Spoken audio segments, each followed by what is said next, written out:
Hi everybody, it's Rob Yagi with Waikoloa Dry Forest Initiative, here to show off our stunning flowers. So this will be the wiliwili flower tour.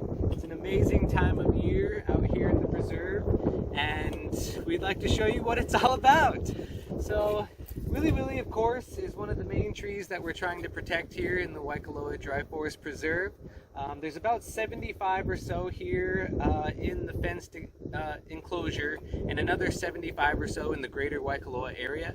But this tree would have been all over these dry forest ecosystems. So all the way from the slopes of Kohala down to Hualalai, and would have been a dominant tree species in these forests.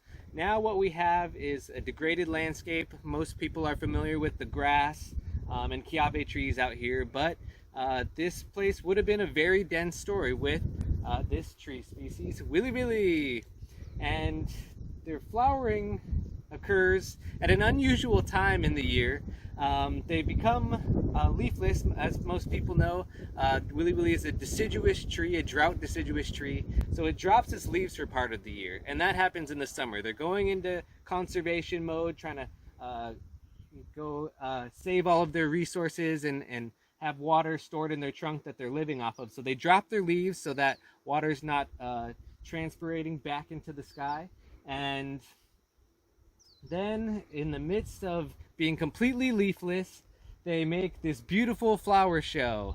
And it's an interesting time. In the summer, the plants around the dry forest systems aren't actually flowering this time of year. Most things are kind of reducing in size, and not much flowers going on for those nectar feeding insects and birds. So wiliwili becomes abundant with flowers and food for all of the creatures in the forest right at this hot time in the summer. So it's kind of an advantage, I guess you could say, that it's attracting all of these things, and it's kind of the only game in town. So it's abundant with these flowers. If we want to come in and take a closer look, take a look. These are the buds that are starting to form here. And then starting from the closest to the branch are all of these flowers. So this entire structure is called the inflorescence, which is this grouping of flowers on this cluster here. And then the flowers begin opening at the end, and then you can see the youngest little buds here in the front. So these ones are open. You can see this nice petal here. These are some of the reproductive structures that are carrying pollen. And then if you look into the middle there, you'll see where the pollen is deposited and travels down this tube here, down into the ovary where the seeds will begin to develop. And then of course these bright, showy orange flowers, which historically were pollinated by birds. Today, various birds and insects we're finding to be visiting these flowers. We don't have much native birds left in the Waikoloa Dry Forest Preserve, but there's still plenty of happy pollinators coming through and making sure that all of these flowers get pollinated. Okay, so let's take a closer look at these flowers here. This is Erythrina sanusense, the wiliwili flower, and in the Fabaceae family, or the bean family, most people are familiar with these irregular shaped flowers from the Fabaceae family, or the legumes. And you have this bright showy petal here, sometimes called the banner, although our wiliwili is kind of unusual, but it's a 5-petaled flower in total. Here's one, and then these smaller green guys in here, there's 4 more petals in there, and all protecting some juicy nectar in there, some sweet substance for the birds to come in and pollinate this flower by putting their beak in there. And then you have the reproductive structures here. And so if we take a look at the backside, these stamens are fused, so they come and get fused together at this point, which gives it some strength. And you could imagine if a bird was coming in here, you'd want to be a little bit stronger so that the bird's head didn't just break it off.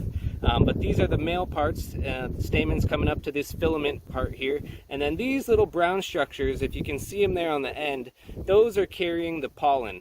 So each one of those is loaded up with pollen. The bird's head would scrub against those, collect some pollen.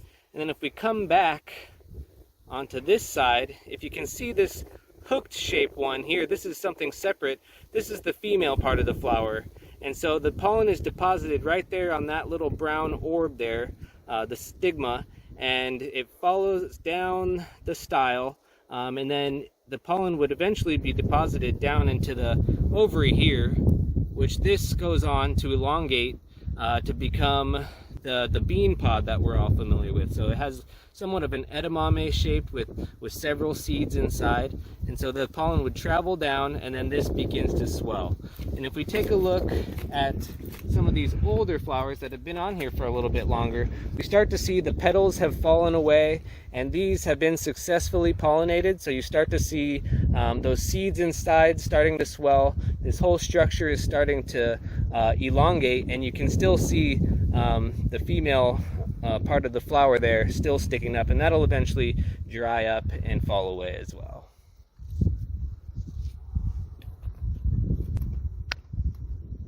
And now through our conservation work, we've been able to plant over 50 acres here in the Waikoloa Dry Forest Preserve, and we're starting to see some of these mature, or these wiliwili trees come into maturity and making flowers on their own. They've been doing this for a couple years now, but what we find is that it takes about 5 years for the wiliwili to grow to maturity, and this is where we would start calling this an adult tree, because it can reproduce on its own. And last year we had roughly about 100 seeds from some of these planted individuals, so we were able to greatly increase the amount of seed that's in the area. And of course, every year we get to have our flower tours and bring people out and enjoy just the awesome, stunning beauty of all of these flowers. And again, as I mentioned before, this entire area would have been covered in wiliwili trees, a very, very abundant tree in this type of system. And when the trees are flowering, they used to be so abundant that people down on the coast would look up at the hills and describe the hills as being on fire with all of these orange blossoms kind of dotting the landscape. And there's also an olelo no eau, in reference to the flower, Pua ka wiliwili na naku ka mano, which means when the wiliwili are flowering, the sharks are biting. And we now understand, of course it's been understood, but we're able to kind of look back and see that this flowering time, which usually happens July, August, September, coincides with tiger shark pupping season. So the tiger sharks can be a little bit more aggressive during that time, and be careful out there. And just recently we've seen quite a few tiger shark occurrences down at the coast, so watch where you're swimming. And over time, what we're starting to see is that as these trees mature, of course they drop their leaves, and they're providing a new layer of soil as those leaves start to decompose and create that soil. We're starting to see these pockets of soil start to develop. So underneath this one, we're starting to see smaller understory plants fill in some of these areas, such as this ilima here and uhaloa.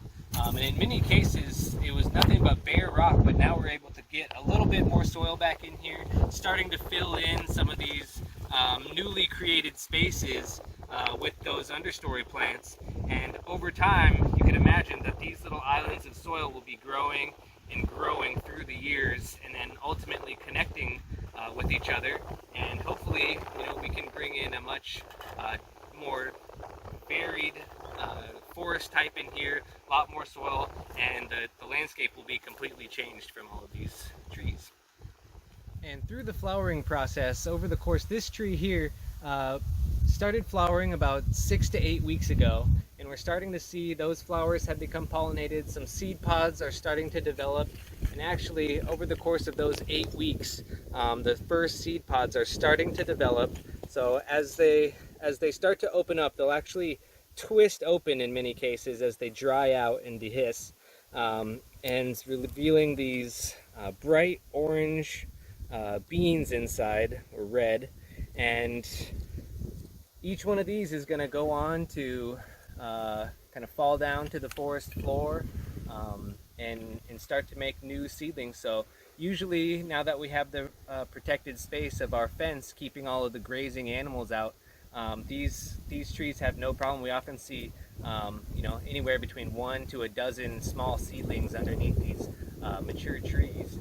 And yeah, just providing these trees the opportunity to do their thing on their own. They're more than happy to flower and fruit, and then those fruit release the seeds down to the forest floor to make more trees. It's kind of an interesting process to watch. It's always fun to track the trees through the year. We're always waiting on something. In the summertime, we're waiting for the trees to flower, and then we're waiting for the fruit and seeds. And then when the rains come back around November, we'll be waiting for the leaves to come out again. So just tracking these trees through the year is so awesome and such a great thing to be a part of. And with that, just want to say goodbye. Thank you. I love you. The forest loves you. And we'll see you next time. Bye.